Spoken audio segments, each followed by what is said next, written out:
great thing about video game technology is it puts people in a world where they can see how language connects to actions, to images, and to talk.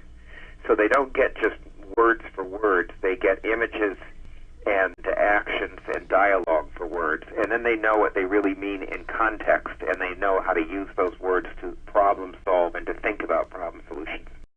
We do some games that are educational, and but they're also really fun.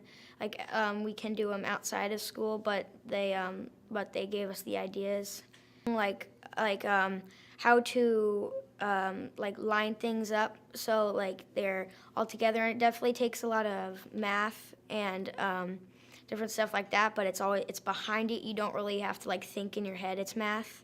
Well, when you play video games, you learn like a lot of vocabulary, and sometimes it involves math.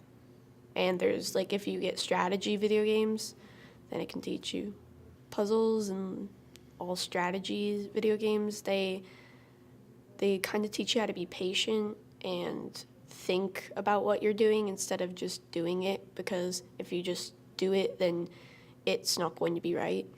The worst thing a kid will say about a homework assignment is that it's too hard, and the worst thing they'll say about a game is it's too easy. How do we bridge the gap between the two so that what's motivating about games encourage kids to learn? When teachers like use computers and everything, I think it's easier for the kids to learn, because when you're using a computer, it's more new age and the kids tend to pay more attention. But when you're just reading the textbooks, I tend to get very bored too. Because right now, when people think about games, unless they're a gamer, they're either back at Pong and Pac-Man in their mindset, or they're fixated on the violence of Grand Theft Auto and the other sort of controversial first-person shooter titles. They don't have a picture of how rich this medium could be.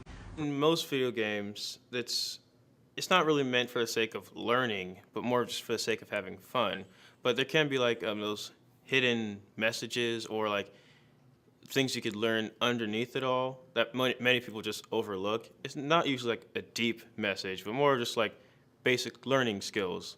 The future is going to belong to people who are tech savvy and comfortable with technology, who don't view technical learning as hard or special or different, but view it as an everyday thing. And we're really going to have a lot more kids, including girls, really feel that learning technical stuff is just an everyday normal encounter.